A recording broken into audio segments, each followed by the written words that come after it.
Nah, baik teman-teman, terima kasih atas partisipasi juga supportnya. Terima kasih juga kepada subscriber ataupun pemirsa setia kami yang telah hadir, yang sudah like, comment, ataupun subscribe. Nah, ada beberapa pertanyaan masuk. Beberapa pertanyaan masuk itu udah saya pilah-pilah, yaitu mengingat efektivitas waktunya dan efektivitas ataupun kualitas dari konten itu tersendiri akan saya pilih-pilih. Tentunya terima kasih atas masukan, koreksi ataupun pertanyaan-pertanyaan yang sudah masuk melalui WA ataupun di kolom komentar. Ada pertanyaan yang urgent minta dibikinkan kontennya segera nih katanya. Seperti ini pertanyaan yang sudah masuk. Terima kasih untuk pemirsa setia. Nah, simak sampai selesai biar nggak gagal paham, nggak gagal fokus, nanti nonton baru semenit, 2 menit, nanti udah di skip, sehingga ada pertanyaan di kolom komentar itu terus terang saya kurang suka. Dikasih video dari awal, kalau belum nonton sampai selesai jangan banyak pertanyaan ya, seperti itu ya teman-teman ya. Jadi budayakan nonton sampai selesai. Kalau pengen evaluasi banyak pertanyaan tuh, kalau mungkin dari video itu tidak bisa menjawab pertanyaan, menurut saya oke menanya, tapi sudah saya terangkan, tapi kadang masih nanya itu yang sudah jelas-jelas jawabannya ada di situ. Nah, supaya teman-teman ini ataupun konten-konten yang lainnya itu teman-teman kalau nonton sekiranya itu penting banget tonton sampai selesai biar nggak gagal fokus. Nah, baik. Pertanyaan yang pertama, kenapa saat refill freon dari satu tabung ke tabung lainnya itu harus menggunakan es batu? Nah, yang kedua, kenapa Mas saat refill freon dari tabung ke satu ke tabung yang lainnya itu harus menggunakan api? Nah, mungkin teman-teman yang teman-teman maksud tuh menggunakan api ini ya umumnya. Tidak lain biasanya teknisi menggunakan api ini ataupun toko penjual freon menggunakan api seperti ini ya. Ini menggunakan Haicook. Nah, baik. Nah, sekarang saya akan bahas untuk yang menggunakan air es. Nah, ini saya menggunakan air es ya. Ini di sini ada es batu. Diangkat aja Riz tripodnya biar teman-teman bisa menyaksikan. Baik, di sini saya lihat ya. Coba, nah, oke.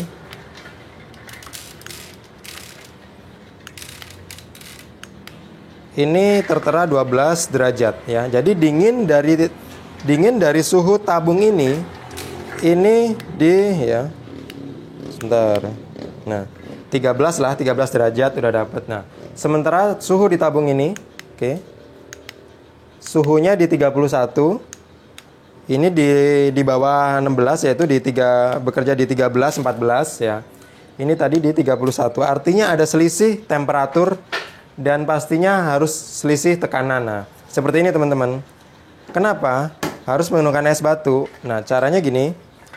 Tabung yang satunya harus kondisi suhunya lebih tinggi dari tabung yang akan kita isi. Berikut juga tekanan freon dari tabung yang ingin kita isi itu freon yang ingin kita sampaikan ke freon tabung yang kosong itu harus lebih rendah. Jadi gini, tabung ini posisinya harus tekanannya di bawah ini dan suhunya pun di bawah ini. Nggak bisa ini tabungnya lebih tinggi dari ini dari segi tekanan ataupun temperatur. Nah, seperti itu. Coba sekarang berapa di sini?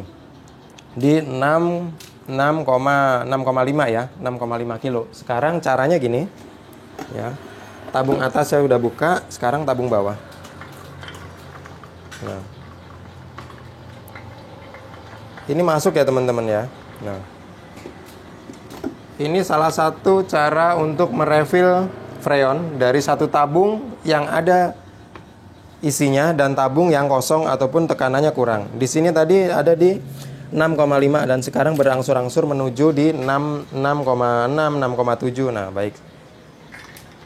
Saya sambil jelaskan, ini sambil ngisi. Teman-teman kalau perhatikan di sini saya kasih suara nih, bentar. Karena clip on saya di sini. Oke, masuk. Nah. Ini langkah yang pertama. Langkah yang pertama. Langkah yang kedua. Nah, ini saya langsung aja biar teman-teman nggak lama nungguinnya ataupun menyaksikan video saya. Kita menggunakan api. Baik. Ini aman teman-teman ya. Jadi nggak usah takut, ini aman. Ini tabungnya kita panasin menggunakan gas Haicook. Ya. Kita panasin. Nanti kesimpulannya nanti saya jelaskan. Ya. Ada yang ngisi freon caranya seperti ini. Ini keran ini dibuka, posisinya ini harus lebih rendah dan ini harus lebih tinggi. Nah, supaya lebih mempercepat proses pendistribusian ataupun penyampaian dari satu tabung ke tabung lainnya. Oke, saya ulangin lagi. Ini menggunakan api.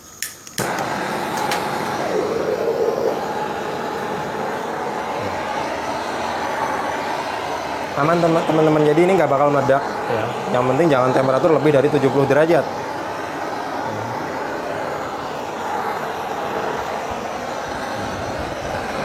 Teman-teman kasih muter keliling. Nah, ini menjawab pertanyaan ya nanti ya. Baik. Oke. Nah, cara seperti ini yang pertama menggunakan es batu ataupun menggunakan air es. Jadi ini direndam menggunakan air es.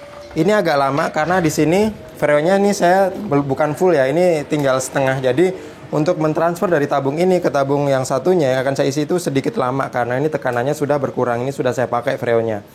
Jadi ini sebagai simulasi. Ini udah turun ya, tadi di 6,5, sekarang di 6,7, udah naik 2 sampai 3 on. Nah, ini perlahan akan terus transfer ke sini. Nah, batas kapasitas ini kan kapasitas 3 kilo kalau kita beli tabung yang baru. Nah, cuman kalau ingin direfill, ini mentok hanya mampu di 2 kilo aja. Jadi nggak bisa di 3 kilo. Kenapa bisa begitu ya? Karena kalau pabrikan itu dia ngisi tabung itu menggunakan mesin ya. Jadi ditekan, dipres sehingga tabung ini bisa masuk. Kalau kita beli di lapangan untuk di pentransferan dari tabung 1, tabung besar ke tabung 3 kilo, itu mentok hanya bisa di 2 kilo ya. Nah, itu tadi yang pertama menggunakan es batu ataupun air es, yang kedua menggunakan api. Nah, di sini saya kasih kesimpulannya.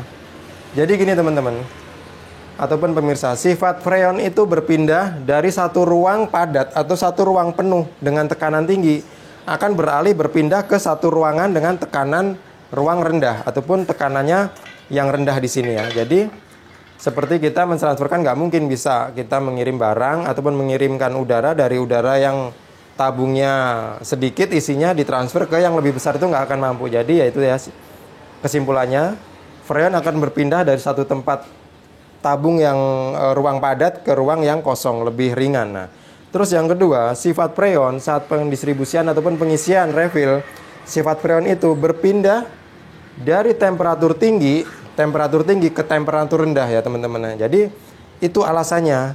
Meskipun kadang nggak menggunakan es batu, tapi kita bisa menggunakan api. Supaya apa? Untuk membedakan temperatur dari tabung yang ingin kita isi dan tabung yang akan kita kirimkan. Nah, jadi di sini tadi menggunakan api, otomatis ada selisih. Kalau dari 13 sampai di 31 itu sangat tinggi ya selisihnya teman-teman ya.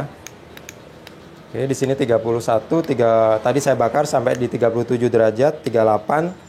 Nah, di sini di 16 untuk tabung yang ingin kita isi ini, di sini saya menggunakan es batu di 16, 17, di 15 derajat. Nah, ini sulit terjadi, nggak bakal masuk apabila di sini temperaturnya lebih tinggi ataupun di sini sama-sama, misalkan di sini 30 dan di sini sama-sama 30 derajat.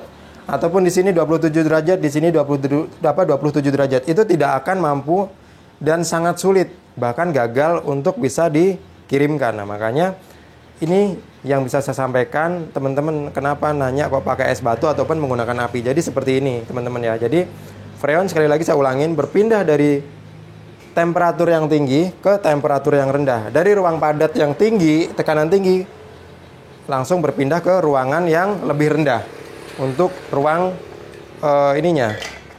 ruang untuk pengisiannya. Nah, jadi dia perlahan masuk ya teman-teman ya. Ini tadi saya udah isi juga seperti ini. Ini hanya maksimal di 2 kilo, dan ini 2 kilo. Jadi pertanyaan teman-teman yang sudah disampaikan ke saya, teman-teman udah paham ya? Kenapa menggunakan api dan menggunakan es batu? Yaitu, sekali lagi saya jelaskan, dia berpindah dari suhu temperatur tinggi ke temperatur suhu rendah. Nah, baik, itu saja yang saya bisa sampaikan. Semoga apa yang saya sampaikan pada kesempatan kali ini dapat menjawab pertanyaan teman-teman, ataupun yang belum tahu, ini dapat mewakili rasa penasaran ataupun pemirsa semua dimanapun Anda berada. Terima kasih banyak. Salam hormat, salam sehat dari Freon Balap Official. Terima kasih teman-teman. Salam dingin Indonesia.